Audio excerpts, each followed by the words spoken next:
Bapak Ustadz yang kami cintai, ibu-ibu, bapak-bapak yang dari Taman Nil, Pak Tu, Pak Bringos, Pak Nur, yang umroh belum datang ini, masih kesal. Mbah Slamet. Saya kalau masalah iman itu teringat ketika saya masih kecil. Ada uro-uro. Arkanul liman rolan babat. Ngantuk Pak Lisun. Diuro-uro ke ngantuk. Arkanul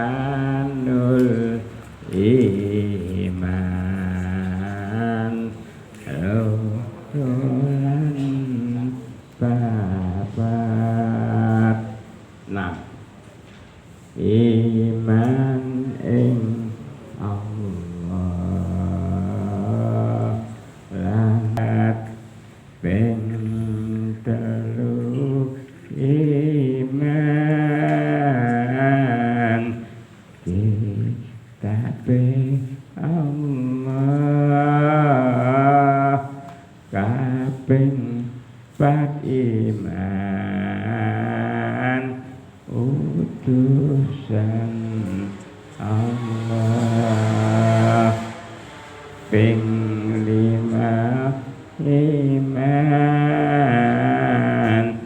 dina kang akhir becelan Allah kang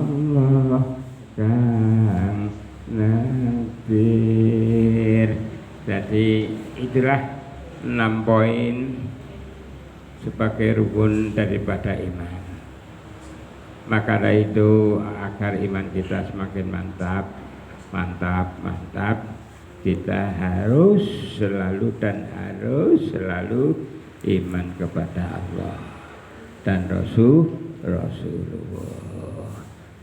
Ngaten nggih Pak Bambang Bu Bambang, enggak karena waktune pendek ya cukup nanti aja.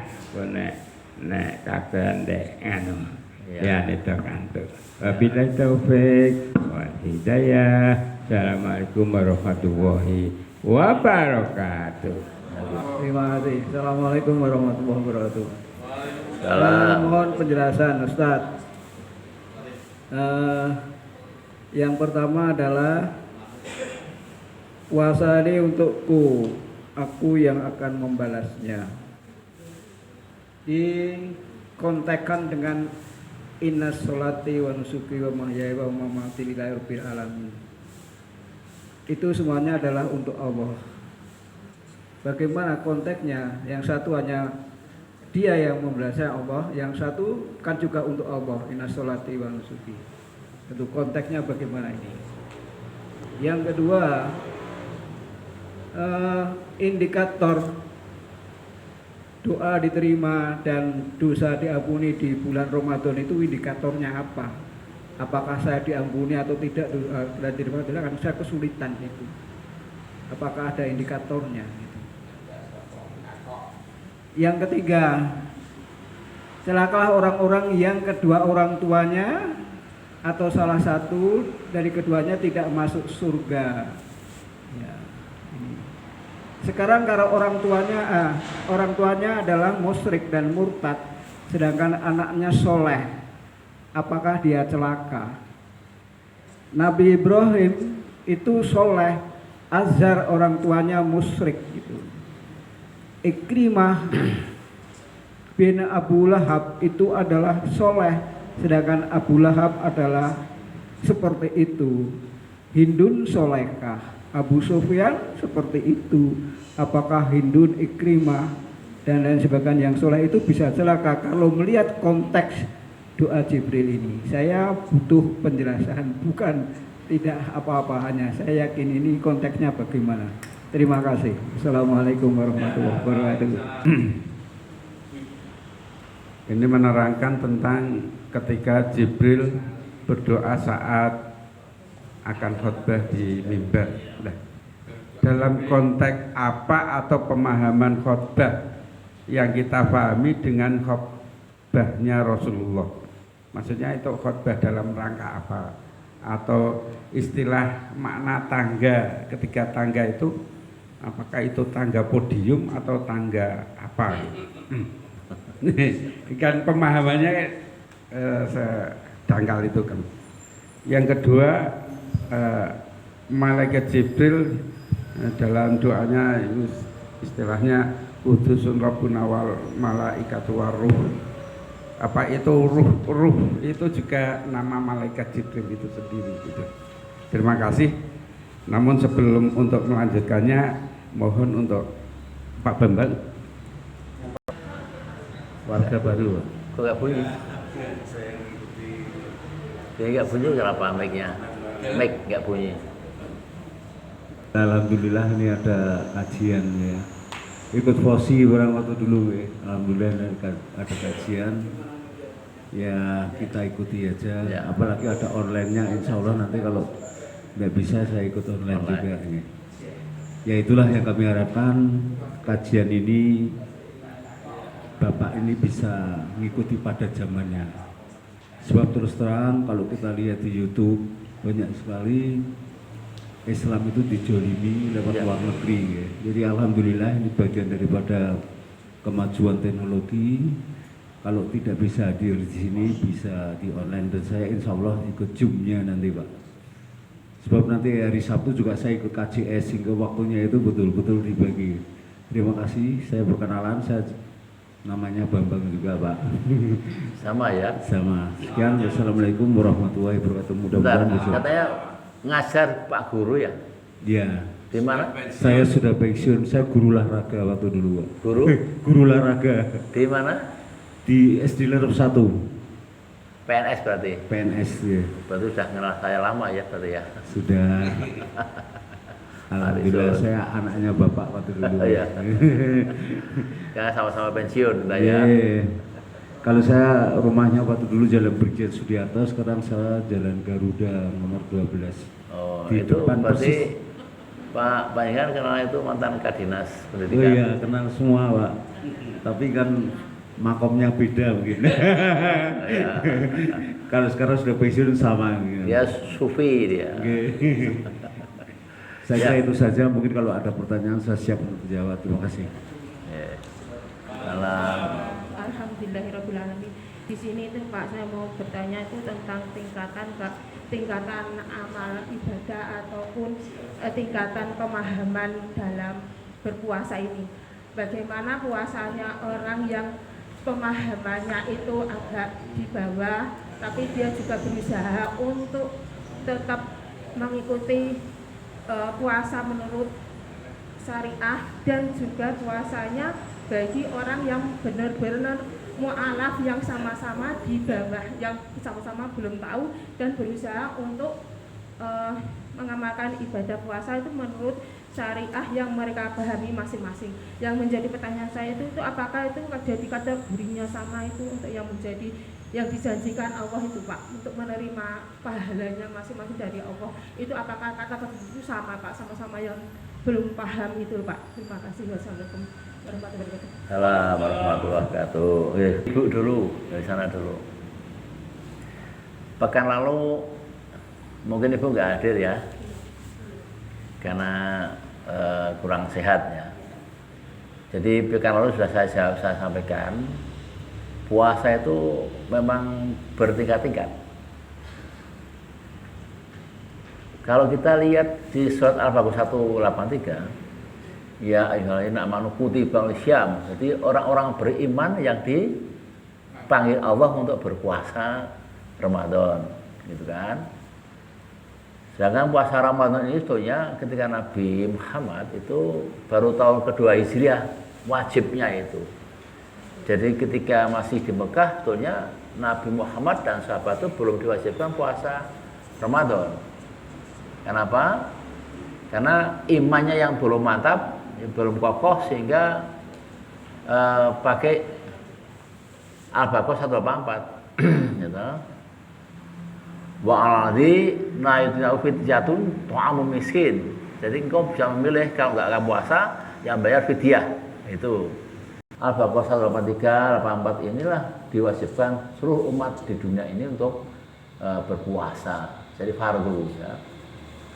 Ya, kemudian kalau tingkat-tingkat lain karena yang dipanggil, tapi Allah tuh yuridu wa yusra wala yuridu usra. Allah tuh suka yang mudah-mudah, tidak suka yang sulit-sulit kan gitu. Maka bagi orang-orang Islam yang masih belajar, masih mu'alaf ya, itu pun untuk melakukan puasa Ramadan itu ya boleh-boleh saja, nggak ada masalah. Ya, yang imannya belum kuat, yang tadi saya katakan ada yang unsur akidah keyakinan tinggi, yang poin kedua, ya, belum bisa membenarkan tasdik, puasa juga tidak masalah, boleh-boleh saja. Lah tingkatan-tingkatan itu yang minggu lalu saya katakan, puasa kita ini mayoritas masih puasa syariah, ya. Puasa kita, apakah termasuk kita yang ada di sini nih? Itu Allah bisawab, kita bisa masing-masing mawas diri ya, mawas diri. Maka yang namanya ihtisab itu mawas diri ya. Di sini ihtisab sikap mawas diri. Poin ketiga ini ihtisab sikap mawas diri. Apakah iman saya itu udah betul-betul mantap atau masih ragu-ragu, masih setengah-setengah? Itulah namanya ihtisab ya. Jadi tingkatannya orang muslim naik ke orang mukmin ya Bu ya. Kemudian naik orang apa, masih ingat? Mutaqi yang terakhir Pak. Muslim, mukmin, kemudian mukhlis ya. Kemudian mutaqin yang terakhir. Nah, tingkatan-tingkatan itu sebenarnya yang diharapkan oleh Allah adalah ketakwaan, mutaqin ya. Bagaimana kita bisa merubah diri kita ini puasanya dari hanya orang muslim biasa, orang Islam biasa, menjadi iman, mukmin, kemudian ihsan dulu, ihsan, kemudian mukhlis, dan kemudian yang terakhir tingkat tertinggi adalah takwa atau muttaqin. Itu ya Bu ya. Jadi tingkatan itu yang perlu kita sampaikan ya. Puasanya para wali ya puasa muttaqin ya. Kalau kita ini semoga sudah menjadi mukmin ya. Mukmin gitu ya. Kemudian dari Mbah Yai Slamet khutbah apa? Ini memang hadis ini sangat terkenal karena hadis termasuk diskusi ya. Jadi ketika Nabi itu akan khutbah, ceritanya sebenarnya khutbahnya itu kalau sekarang kita tiru gitu, kultum kita ini. Kultum itu sebenarnya juga bagian warisan dari Nabi Muhammad SAW. Ya, kultum. Tapi beberapa mazhab mengatakan itu khutbah Jumat di bulan Ramadan. Khutbah Jumat di bulan Ramadan. Sebagai ulama itu kultum, ceramah ketika Ramadan. Ketika sebelum, kalau di sana, kalau di Nabawi itu kultumnya disampaikan sebelum witir. Isya selesai langsung ba'diyah Isya, kemudian sholat tarawih, baru kultum di sana. Nabi Muhammad begitu ya, di Mekah begitu. Nah kemudian disitulah dia baru mau naik ke mimbarnya Nabi Muhammad itu tinggi, mungkin setinggi ini mimbarnya naik. Tangga pertama, kedua, ketiga itu Jibril mengisi seperti itu karena wahyu Allah ya, ruh tadi, Ruhul Qudus tadi itu untuk mengisi 3 doa tadi itu diselipkan agar dalam takhrij hadisnya agar 3 hal ini disampaikan kepada jamaah yang hadir ketika itu, apakah jamaah Jumat atau jamaah tarawih, Allah bersawab ya. Yang jelas itu konteksnya seperti itu, sehingga Nabi pun menguraikan panjang lebar tentang doa tadi ini. Maka dimanapun para ustadz ya, penceramah di bulan Ramadan pasti membawakan hadis ini karena ini bagian dari ulang tahun ya. Ulang tahun apa ketika Nabi Muhammad menyampaikan hadis ini kepada para jamaahnya ya. Itu kemudian yang dari itu Pak mantan Kadisdik itu ya. Ini puasa untukku ini juga hadis qudsi ya. Konteks inas sholati wa nusuki wa mahya rabbil alamin gimana? Jadi gini, ini hadis qudsi ya. Jadi sholat untukmu, sedekah untukmu, zakat untukmu. Itu nampak soalnya. Orang bayar zakat nampak, orang sholat nampak, ya. Orang beramal itu nampak. Biasa-biasa saja itu kan. Itu untukmu soalnya. Tapi puasa ini dalam tahrir katakan puasa itu seseorang mencegah dari nafsu, ya, nafsu birahi yang dimiliki, ya. Yang kemudian satu ada puasa biasa, puasa menahan lapar dan dahaga. Yang ketiga puasa istimewa. Nah dimaksud ini adalah puasa istimewa. Yang tadabbur ada yang membaca ya, puasa istimewa yang saya sebut itu tadabbur itu adalah puasa yang sebelum dia tanpa ada orang pun ya dia nggak akan makan, nggak akan minum, menjaga hati. Sehingga Allah dalam tasnya katakan ada hadis itu fokusi dia itu bisa makan bisa minum tanpa ada orang tahu, bisa jima tanpa orang pun tahu ya, tapi dia hatinya puasa maka aku sendiri akan beri ganjaran. Artinya dalam kata majas ya, kata majas itu kata yang indah sastra itu dikatakan dengan pahala yang berlipat-lipat, tidak hanya 10 kali ya, atau 700 kali Al-Baqarah 261 ya, tapi berlipat-lipat yang jumlahnya orang Jawa mengatakan tikel-matikel, maka aku sendiri yang akan membalasnya yang terbatas, berlipat ganda tidak terbatas pahalanya. Itu maksudnya seperti itu hadis ini ya. Kemudian indikator doa diterima dan dosa diampuni gimana? Ini yang kemarin saya tulis di tadabbur, maka saya nanya ke Pak mantan Kadisdik ini sudah masuk ke grup belum Pak? Belum masuk ke WA belum, WA grup. Iya, katanya dia nggak punya HP. Nggak punya HP. Perlu tak belikan satu gitu.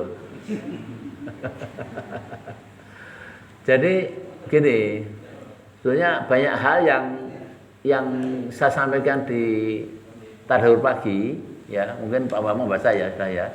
Itu kemarin saya baca, saya nulis itu bahwa tolok ukur puasa mabrur. Baca ya ibu-ibu semuanya.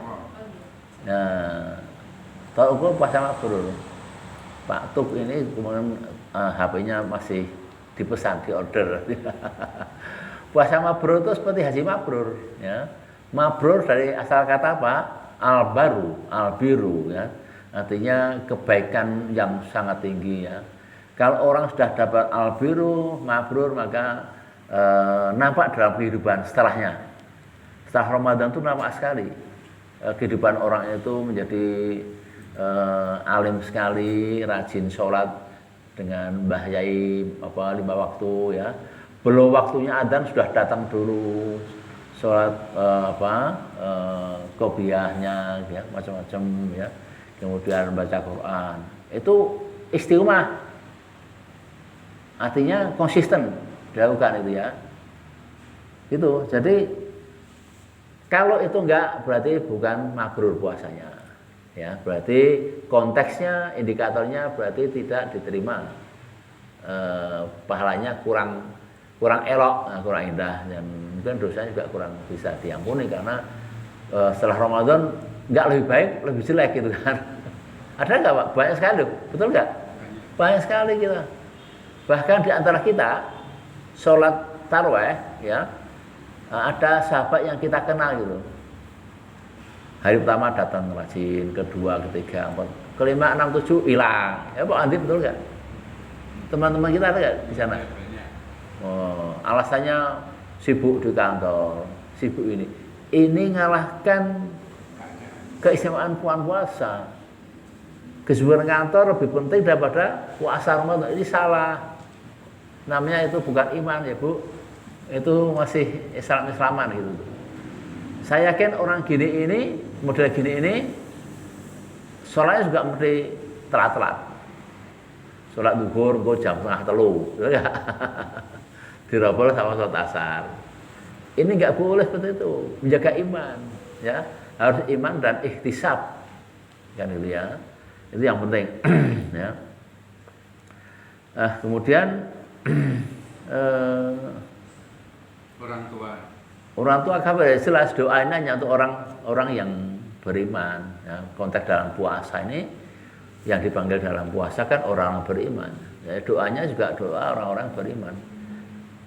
Kalau itu jelas ada hadis lain bahwa doa yang tidak nyambung kalau orang tuanya non Islam berarti doa itu nggak nyambung, ya. Banyak kan anaknya Islam tapi orang tuanya ternyata nggak mau.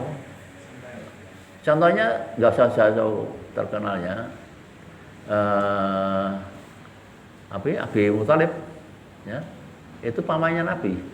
Itu ketika ditakin nggak mau dengan baca la ilaha illallah, aku masih percaya dengan agama mbah-mbahku. Itu kan sehingga dalam hati yang sesuai dikatakan karena sahabat Nabi Muhammad maka pamannya itu tidak masuk surga, hanya diberi keringanan yaitu pakai sandal terompah yang nyala terus sehingga bisa mendidihkan otaknya. Ya, Ibu ya. Dosa syirik nggak bisa diampuni, ya. Maka pamannya ya hanya bisa diringankan seperti itu. Teringan itu diinterahkan seperti itu, gitu kan? Ya, itu kira-kira jadi hanya untuk orang-orang yang beragama Islam. Sama dengan istilah mati syahid. Ada 7 orang mati syahid yang pernah saya kupas di sini. Itu orang tuh matinya Jumat loh Pak, bulan puasa loh Pak. Mati syahid nggak tahu? Ya bukan, mau dia kafir kok. Yang dimaksud konteks hadis itu ditafsir adalah yang sah itu orang yang pertama sahnya orang beriman, ya. Orang beriman pasti dia orang Islam. Ya. Jadi kalau ada orang-orang non Muslim mati hari Jumat, hari puasa ini, ya tetap ada hisabnya yang lebih kuat, lebih beras di akhirat itu. Demikian kira-kira semoga jawaban ini bisa memuaskan. Kalau nggak memuas ya nanti ketemu sambil ngopi selama saya. Demikian Bapak Ibu sekalian, masih ada pertanyaan?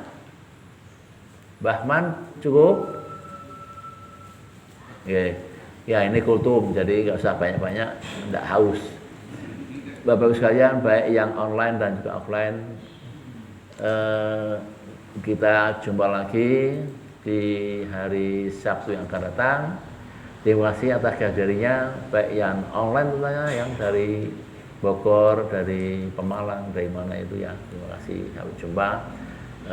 Hari yang berat, hari puasa ini ya, kita masih mendengarkan. Biasanya orang habis sholat subuh tidur ya, habis akan saya kupas. Apa mawaknya ketika habis subuh kok tidur? Apa ada manfaatnya atau mudarat? Akan saya kupas di sini nanti. Lewat tadabbur Pak, bukan di sini ya. Terima kasih. Usikum wa nafsi bitaqwa wa faqtul muttaqun. Assalamualaikum warahmatullahi wabarakatuh.